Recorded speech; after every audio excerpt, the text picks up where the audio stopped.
Okay, चलिए आज हम लोग की 6th क्लास है कंप्यूटर प्रोग्रामिंग यूजिंग पाइथन में। तो हम लोग आज अपने इस क्लास में पढ़ेंगे कि difference between method and function in Python.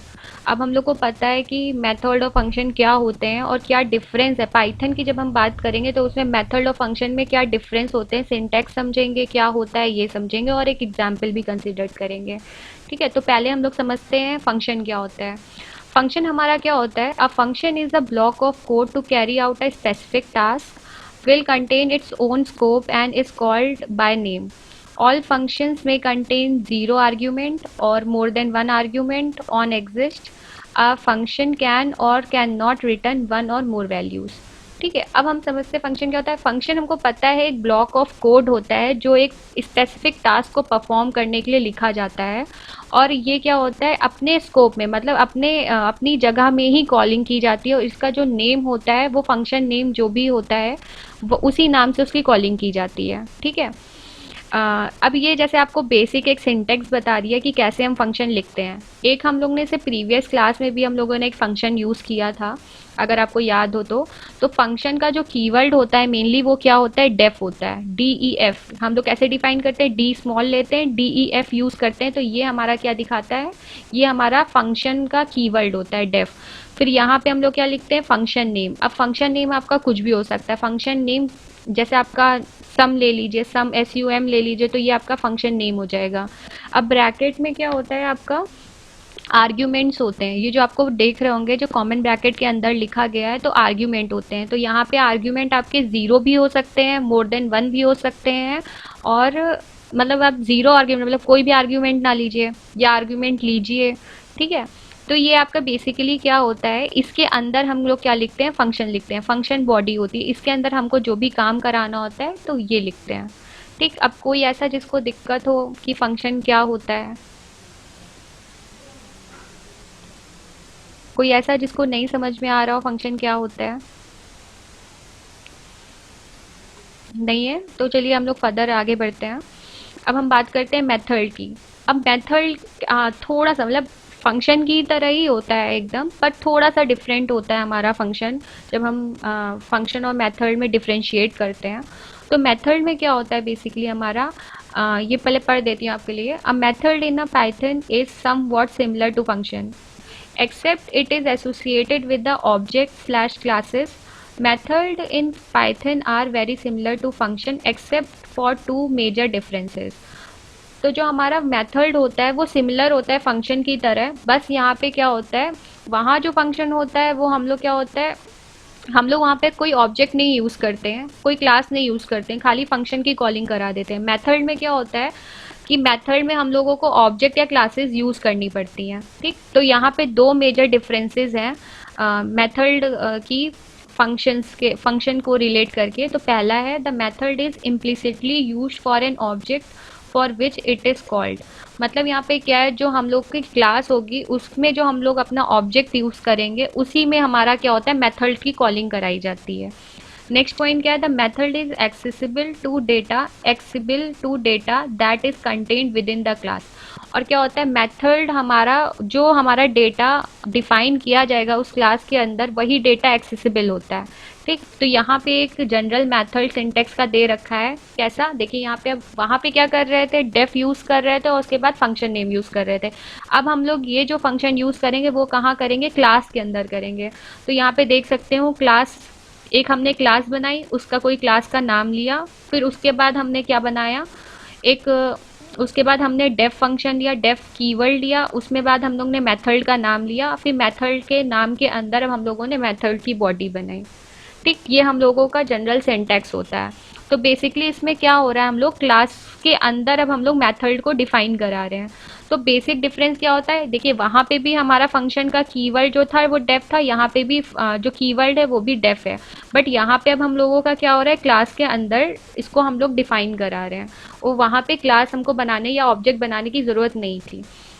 चलिए अब हम लोग क्या करते हैं, इसको एग्जाम्पल के थ्रू समझने की कोशिश करते हैं। जब हम एग्जाम्पल की बात करते हैं तो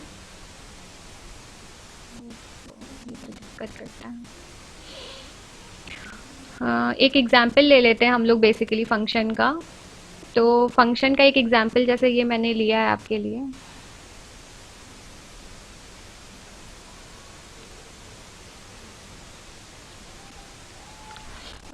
ये आपको दिख रहा है स्क्रीन पे? ये प्रॉब्लम कर रहा है। चलिए मैं छोटी स्क्रीन पे शो कर देती हूँ आपको। ये आपको क्वेश्चन ये दिख रहा है ना, एग्जाम्पल ऑफ फंक्शन दिख रहा है आपको? कमेंट करके बता दीजिएगा।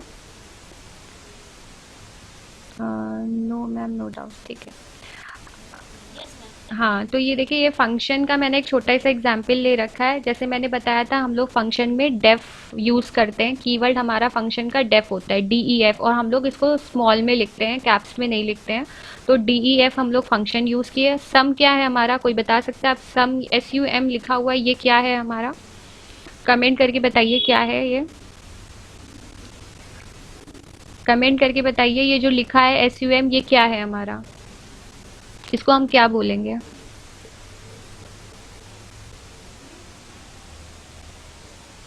फंक्शन, फंक्शन नेम है बेटा। वेरी गुड सौम्या, फंक्शन है हमारा, ये फंक्शन का नाम है हमारा, ठीक है। ये डेफ हमारा, डेफ से हमारा डिफाइन कर रहा है, ये हमारा फंक्शन का कीवर्ड है। और ये क्या है? सम फंक्शन है हमारा, फंक्शन का नाम है। अब ये बताइए num1 एंड num2 क्या है हमारा? कमेंट करके बताइए क्या है हमारा। ये लिखा हुआ है num1 कॉमा num2, ये क्या है हमारा? डब जो कोड्स के अंदर, कमेंट करके बताएं। आर्ग्यूमेंट्स हैं, वेरी गुड। ये हम लोगों ने यहाँ पे क्या लिया, ये हमारा डेफ हमारा कीवर्ड हो गया, सम हमारा फंक्शन नेम हो गया, और num1 एंड num2 हमारा क्या हो गया? ये हमारा हो गया आर्ग्यूमेंट्स। यहाँ पे दो आर्ग्यूमेंट्स यूज किए हम लोगों ने, और फिर रिटर्न करा दे रहे हैं हम लोग num1 और num2 को। तो आउटपुट हमारा, अगर मान लीजिए num1 की वैल्यू 4 है और num2 की वैल्यू 6 है, तो हमें कोई बता सकता है इसका आउटपुट होगा वो क्या होगा?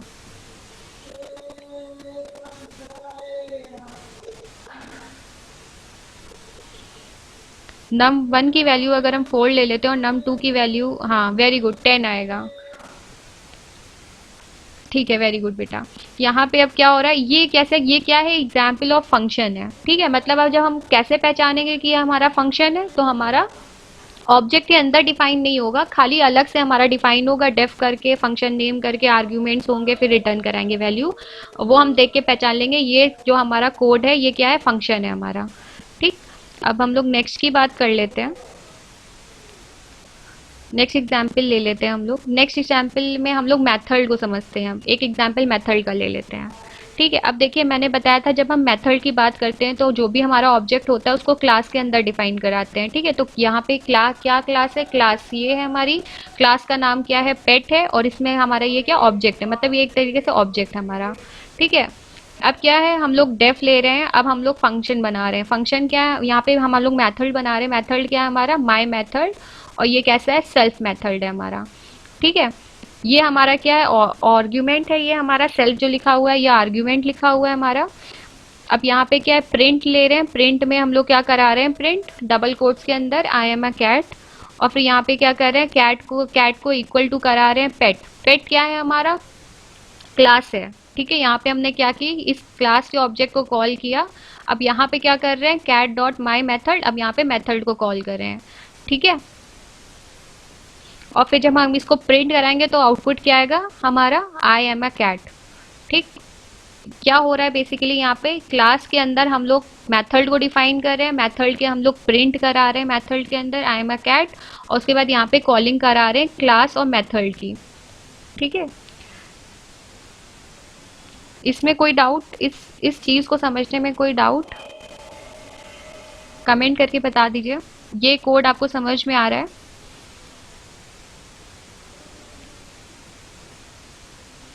कमेंट करके बता दीजिए, इस ये चीज आपको समझ में आ रही है, ये कोड आपको समझ में आ रहा है?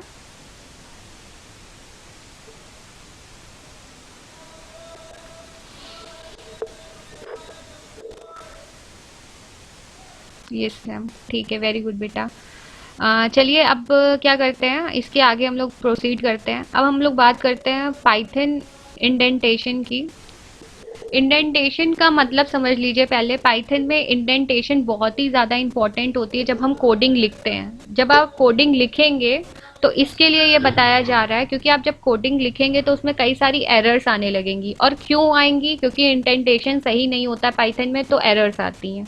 ठीक है, तो इसको समझ लेते हैं। यहाँ पे क्या लिखा हुआ है? पहला पॉइंट आपका लिखा है, most of the programming like C, C plus plus and Java use braces to define the block of a code. Python however uses indentation. ठीक है, अभी तक हम लोग कोड जितना भी लिखे हैं पाइथन में, हम लोगों ने कहीं भी कर्ली ब्रेसेस का यूज़ नहीं किया है। ठीक है, कोई भी कोड को डिफाइन करने के लिए कहीं भी हम लोग सेट ऑफ जो भी हमारे कोड्स होते हैं उसको डिफाइन करने के लिए कहाँ से शुरुआत है कहाँ पे एंडिंग है, उसमें कहीं हम लोगों ने कर्ली ब्रेसेस का नहीं यूज़ किया है। बट जब हम पाइथन में क्या होता है, पाइथन में क्या होता है कि हम लोग कर्ली ब्रेसेस नहीं यूज़ करते, हम लोग खाली इंडेंटेशन, इंडेंटेशन मतलब स्पेस का यूज़ करते हैं। हम लोग स्पेस से बताते हैं कि स्पेस दे के बताते हैं कि यहाँ से हमारा दूसरी लाइन शुरू है। मतलब इफ़ का अगर हम कोई कोड चला रहे हैं, इफ़ के अंदर हमारा अदर कोड्स आएंगे, क्योंकि इफ़ कंडीशन है, कंडीशन के बाद जो हमारा कंडीशन के बाद जो भी चीज़ हमारी कंटिन्यू होगी उसको हम कैसे दिखाएंगे? स्पेस दे के दिखाएंगे। ठीक है, इसको भी और अच्छे से समझते हैं हम लोग आगे। पर जैसे हम लोग उसमें करते थे जावा या सी प्लस में अपनी प्रोग्रामिंग करते थे, सी में या सी प्लस प्लस में, तो क्या करते थे? हम लोग फॉर का लूप चलाते थे। फॉर के लूप के अंदर हम लोग क्या करते थे? कर्ली ब्रेसेस देते थे, फिर उसके बाद अपनी जो भी चीज़ें होती थी वो मेंशन करते थे। उसके बाद हम लोग क्या करते थे? कोड क्लोज करते थे कर्ली ब्रेसेस से। तो ये क्या होता था? हम लोगों का प्रोग्रामिंग का उस पर्टिकुलर कोड या पर्टिकुलर ब्लॉक जो भी कोड का था उसको डिफाइन करता था। पर जब पाइथन में हम लोग कोई ब्रेसेस यूज़ नहीं करते हैं तो हम कैसे डिफाइन करेंगे कि हमारा इस वाले पर्टिकुलर सेक्शन का या इस वाले पर्टिकुलर ब्लॉक कोड हमारा यहाँ से शुरू है, यहाँ ख़त्म है? तो ये शो करने के लिए बेसिकली हम लोग क्या करते हैं? पाइथन में इंडेंटेशन करते हैं। ठीक है, चलिए नेक्स्ट पॉइंट हमसे बोल रहा है, अब block code block body of a function और loop etcetera start with the indentation and ends with the first unintended line. The amount of indentation is used is up to you, but it must be consistent throughout the block. इसका मतलब क्या है कि अगर हम लोग कोई एक नया कोड यूज़ कर रहे हैं, कोड ब्लॉक लिख रहे हैं या फंक्शन कोई लिख रहे हैं या लूप कोई चला रहे हैं, तो उसमें हम लोगों को एक मतलब सिंगल स्पेस तो देनी ही देनी होती है जब हम स्टार्टिंग में कोई भी ब्लॉक ऑफ कोड यूज़ करते हैं। और एक से ज़्यादा भी आप दे सकते हैं, वो टोटली यूज़र पे डिपेंडेंट होता है, वो कितने कोड्स कितने स्पेस देना चाहता है। बट एक तो देना ही देना होता है, ये मैंडेटरी होता है। ठीक है, कोड जब हम लिखते हैं तो चलिए समझ लेते हैं कैसे। ये आपके लिए मैंने एक कोड लिखा है पाइथन में इंडेंटेशन यूज़ करके। तो यहाँ पे अब हम लोग क्या कर रहे हैं? फॉर का लूप चला रहे हैं। जैसे आप लोग देख रहे होंगे यहाँ पे हम लोग फॉर का लूप चला रहे हैं, आई लिए हैं और उसकी रेंज ली है, आई की रेंज ली है 1,11। ठीक है, मतलब इसकी रेंज क्या होगी? 1 से शुरू होगी और 1 तक चलेगी। फिर हम क्या करा रहे हैं? प्रिंट करा रहे हैं। तो फॉर के अंदर ही हमारा क्या आ रहा है? प्रिंट आ रहा है। ठीक है, और प्रिंट के जस्ट बाद मतलब प्रिंट और इफ में कोई डिफरेंस नहीं है। तो हमने यहाँ पे देखिए इंटेंट नहीं किया इसके आगे। अब इंटेंटेशन देखिएगा कैसे। अब जैसे अगर हम लोग इसमें बात करते हैं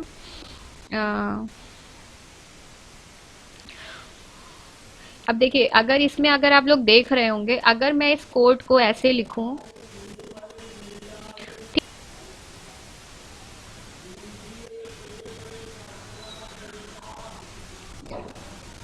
हाँ तो देखिए अगर हम इस कोड को ऐसे लिखते हैं, फॉर आई इन रेंज 1,11 और यहाँ पे हमने डबल कोलन लगा रखा है। वहाँ कोलन नहीं होता है ये, मतलब एक तरीके से डबल डॉट्स होते हैं। इसको क्या बोला जाता है? कोई कमेंट करके बताएगा।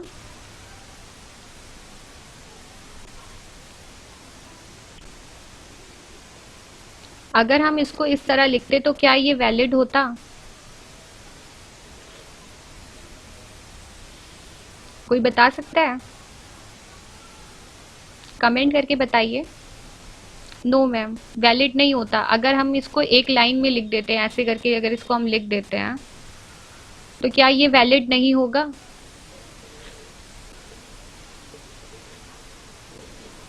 और अगर अगर हम इसको इस तरह लिखते हैं तो क्या ये,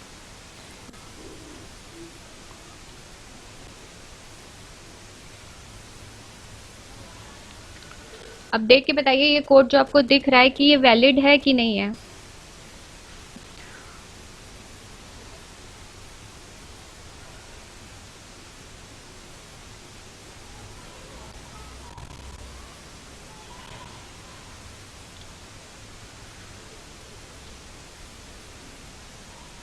ये कोड दे के बताइए। आप अपने आप को अनम्यूट करके जवाब दे दीजिए, क्योंकि मैं आपका बार बार ऐसे रैंडमली कमेंट नहीं चेक कर पा रही हूँ। Ma'am valid. वैलिड है। ये कोड वैलिड है, ठीक है वैलिड है, पर अगर यहाँ पे जो स्पेसिंग है, यहाँ पे अगर हम स्पेस को हटा देते हैं, प्रिंट के बाद जो स्पेसिंग है उसको हटा देते हैं, तो भी क्या वो वैलिड है?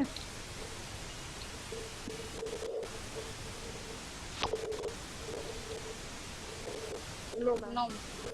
अच्छा, अगर इफ को अगर हम स्पेसिंग हटा देते हैं इफ की, तब क्या वैलिड है? अच्छा, कब कब वैलिड नहीं होगा, कब वैलिड नहीं होगा, कोई इतना बता सकता है कब वैलिड नहीं होगा?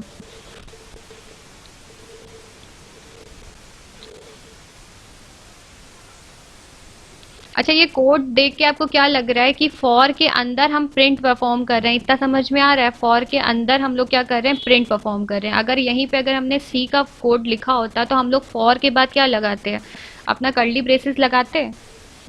और अब हम लोग पाइथन पढ़ रहे हैं तो कर्ली ब्रेसेस की जगह हमने क्या लगाया, स्पेस लगाया। तो आप सिंगल स्पेस भी लगा सकते हैं या मल्टीपल स्पेस भी लगा सकते हैं। तो इसका मतलब क्या हुआ, जो आपका फॉर का जो लूप चल रहा है वो प्रिंट उसके अंदर आ रहा है, फॉर के अंदर। मतलब फॉर, जब आप फॉर की जब वो कंडीशन चेक करेंगे, उसके अंदर आपको फिर पहले क्या परफॉर्म करना है, प्रिंट परफॉर्म करना है।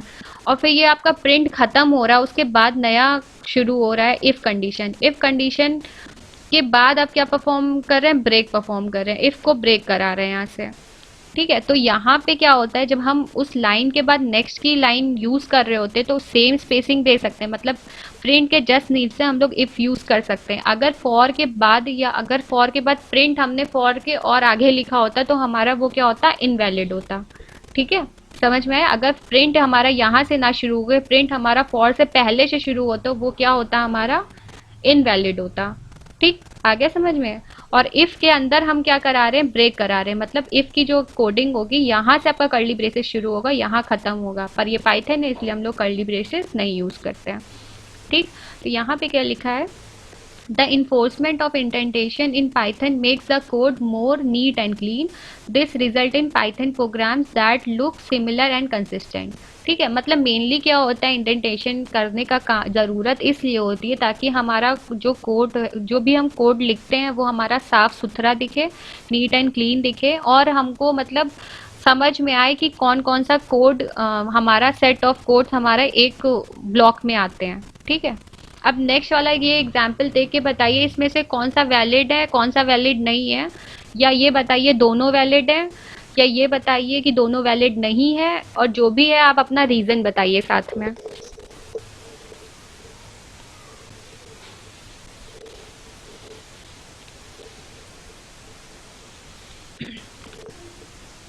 अपने आप को अनम्यूट करिएगा और उसके बाद मुझे जवाब दीजिएगा। ये आपके पास दो, यहाँ पे दो छोटे छोटे कोड लिखे हैं, if true print hello a is equal to 5, and लगा के ये दूसरा लिखा हुआ है इफ ट्रू प्रिंट हेलो, और यहाँ पे टर्मिनेट किया है, फिर ए इज इक्वल टू 5। पहले तो बताइए दोनों वैलिड हैं कि नहीं। अगर दोनों वैलिड नहीं है तो क्यों नहीं है, क्या डिफरेंस है? अगर एक पहला वैलिड है दूसरा वैलिड नहीं है तो क्यों है? अगर पहला नहीं वैलिड है दूसरा वैलिड है तो ऐसा क्यों है? या दोनों वैलिड नहीं है तो क्यों नहीं है? सबका आंसर बताइए। आप जिसका भी आंसर बताना चाहते हैं। मैम हाँ बताइए। मैम पहला वाला एक एक एक करके बताइए, एक कोई बच्चा बोल दीजिए, एक अपने आप को म्यूट कर लीजिए। हाँ बताइए। मैम पहला वाला वैलिड है, दूसरा वाला अनवैलिड है, क्योंकि मैम पहले वाले में इंडेंटेशन दिया हुआ है इसके बाद नेक्स्ट लाइन में, और और नीचे सेकंड वाले वाले में? में इंडेंटेशन भी नहीं और एक ही लाइन में सब लिख दिया गया। अच्छा, अभी मैंने बताया इंडेंटेशन ज़रूरी क्यों मैम होता है। नीचे वाले में इंडेंटेशन। अच्छा, ये आपका रीज़न है, ठीक है। नेक्स्ट नेक्स्ट बताएं। नेक्स्ट बच्चा बताएं। बताएं कि क्या गलत है क्या सही है दोनों में से, या दोनों सही है या दोनों गलत है। नेक्स्ट बच्चा बताएं, जो था बच्चा बोल रहा था कमेंट में। अनम्यूट कर ले अपने आप को, बताएं कि करके वैलिड रीज़न दें।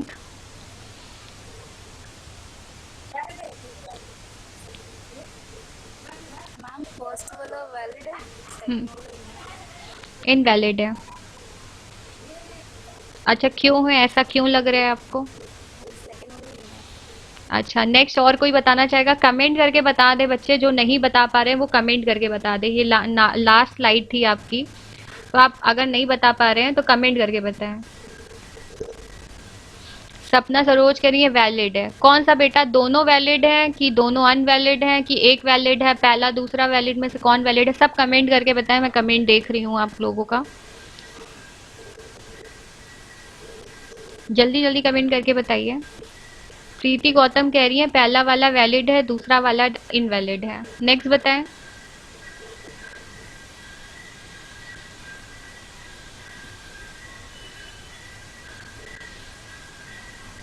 पहला वैलिड, दूसरा इनवैलिड। और कोई जो जवाब देना चाहता हो जल्दी जल्दी कमेंट करते हैं।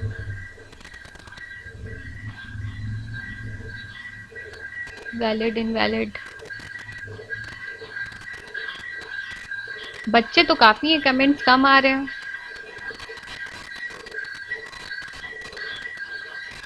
याद रखिएगा, मैं सब देखती हूँ कौन कमेंट करता है कौन नहीं करता है, मैं सब देखती हूँ। कोई ऐसा नहीं कह रहा है दोनों वैलिड है।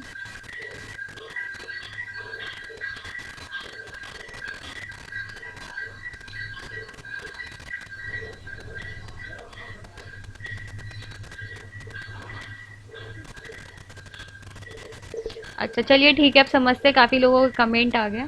देखा जाए पर्टिकुलरली जो हमने एग्जाम्पल लिया है, दोनों वैलिड है हमारे, दोनों वैलिड हैं, दोनों ही रन करेंगे और दोनों एक ही जैसा आंसर देंगे, एक ही जैसा आउटपुट आपको प्रोवाइड कराएंगे। ठीक है, अब समझते हैं ऐसा क्यों है।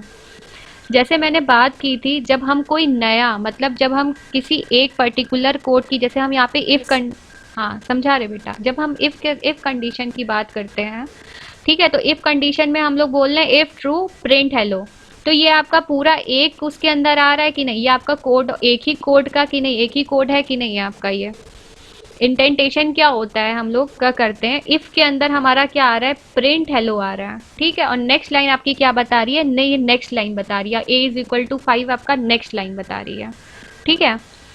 मतलब इफ के अंदर क्या आ रहा है, आपका प्रिंट आ रहा है, ये आपने इंटेंटेशन से दे दिया, मतलब आपने यहाँ पे स्पेस दे दी, तो आपने ये बता दिया इफ के अंदर जो आपका ब्लॉक कोड आ रहा है वो कौन सा है, प्रिंट हेलो आ रहा है, ठीक, ये आपका सही है। अभी मैंने बताया जब हम नेक्स्ट लाइन भी बताते हैं, तो प्रिंट से अगर हमने ये पहले लिखा होता, ए इज इक्वल टू 5 अगर हमने प्रिंट से पहले लिख दिया होता, तो हमारा क्या होता है, इनवैलिड हो जाता है। बट हमने क्या किया है, प्रिंट के साथ में ही लिखा है, प्रिंट के जस्ट नीचे लिखा है, इतना ही इंटेंटेशन हमने यहाँ दे रखा है, तो मतलब ये क्या है, हमारा वैलिड है, और ये हमारी नेक्स्ट लाइन है, ठीक। और नेक्स्ट आते हैं जो हमारा नीचे नीचे वाले में जो हमारा कोड दिया गया है, अब देखिए यहाँ पे क्या दिया है, इफ ट्रू, ये इफ ट्रू के अंदर ही क्या है आपका, प्रिंट हेलो। तो ये आपकी स्टार्टिंग वाली जो है वो एक ही में आ गई कि नहीं आ गई, और फिर आपने जो नेक्स्ट लाइन आपने की है इसको टर्मिनेट कराया है डॉट कोलन से, ठीक है। ये भी ये आप टर्मिनेट करा सकते हैं ऐसे, ठीक है, टर्मिनेट कराया। अब आपने नेक्स्ट लाइन में दिया ए इज इक्वल टू 5। अगर आपने यहाँ पे ये टर्मिनेट नहीं कराया होता तो आपका इन वो होता, इनवैलिड होता, बट आपने यहाँ पे टर्मिनेट करा दिया है, तो ये आपका क्या है, वैलिड है, याद रखिएगा। बट ये क्या है, आप एक ही लाइन में सब कुछ लिखे हुए हैं, तो ये क्या हो रहा है, हौच पौच हो रहा है, तो इसलिए ये आपको क्या कहता है, इंटेंटेशन करना ज़रूरी है। अब गलत कहाँ होता, अब समझिएगा गलत कैसे होता। अगर हम लिखते इफ़ ट्रू, यहाँ पे लिखते इफ़ ट्रू, और यहाँ पे हम क्या करते, यहाँ पे स्पेस देते था, नेक्स्ट लाइन पे आ जाते और स्पेस दे देते, या फिर स्पेस नहीं देते, जस्ट इफ़ के नीचे लिख देते प्रिंट, तो हमारा क्या होता, इनवैलिड होता, ठीक है। आया समझ में? नहीं आया तो क्वेश्चन पूछिए, नहीं आ रहा हो तो। ठीक है, जैसे हम लोग जब जब हम लोग कब कब हम लोग कर्ली ब्रेसेस यूज करते थे सी में, कब कब यूज करते थे, जब आप कोई भी कंडीशन लगाते थे, उस कंडीशन को फुलफिल करने की कोशिश करते थे कि ये आपका कंडीशन है, इतने सेट ऑफ कोड्स में आपका कंडीशन लगेगा, तो आप क्या करते थे, फॉर का लूप चलाते थे, फिर ब्रैकेट बनाते थे, उसके अंदर जो भी आपकी कंडीशन फुलफिल होनी तो थी उसको लिखते थे, उसके बाद अपना क्या करते थे, कोड को क्लोज कर देते थे। इफ की कंडीशन चेक होती थी, अगर वो ट्रू होती थी तो कोड के अंदर जाता था, वो सारा चेक करता था, क्या प्रिंट होना होता उसको प्रिंट कराता था, फिर उसके बाद क्या होता था, बाहर निकल आता था कोड से, यही होता था। वैसे ही इसमें होता है। अब यहाँ पे कर्ली ब्रेसेस ना यूज करके हम क्या करते हैं, स्पेस का काम करते हैं। अब क्या करते हैं, पहले हम लोग ने इफ लिया, ट्रू लिया, ठीक है, अब इफ रूल लेके अगर हमने डायरेक्ट क्या किया होता, प्रिंट हमने इफ के नीचे लिख दिया होता है, करेक्ट इफ के नीचे लिख दिया होता है, तो मतलब क्या होता है, इफ ट्रू बोलने के बाद आपकी नेक्स्ट एक लाइन शुरू हो गई, मतलब इफ के अंदर वो कंडीशन या कोड नहीं आ रहा है, तो उस कंडीशन के अंदर हमारा ये कोड आ रहा है, इसलिए हम क्या करते हैं, इंडेंटेशन करते हैं, मतलब एक स्पेसिंग देते हैं। ठीक है, अगर हम क्या करते, प्रिंट के नीचे जो ए लिखा हुआ है, ए के बाद हम जो होती है वो स्पेस देते, तो वो मतलब क्या होता है, प्रिंट के अंदर वो ए इज इक्वल टू 5 आ रहा है। ठीक आया समझ में? इंडेंटेशन का मतलब मेनली समझ में आ रहा है? तो ये आपके कुछ एरर्स होते हैं, जब आप कोडिंग लिखेंगे तो आपको ध्यान देने की ज़रूरत पड़ेगी। आखिर अब आप क्या करेंगे, कोडिंग लिखेंगे, आप कोडिंग लिखिएगा तब उसमें करके देखिएगा ये चीज़, तो आपको एरर क्या देता है। ठीक है, एक आपको इंडेंटेशन एरर लिख के देगा वो आपको। ठीक, तो जैसे ही वो इंडेंटेशन एरर लिखेगा आपके आउटपुट में, तो आप समझ जाइएगा वहाँ पे आपने स्पेसिंग की दिक्कत की है। ठीक, आ गया समझ में? कमेंट करके बता दीजिए। तो चलिए, ये हमारी लास्ट स्लाइड थी, यहीं पे हमारा लेक्चर ख़त्म होता है।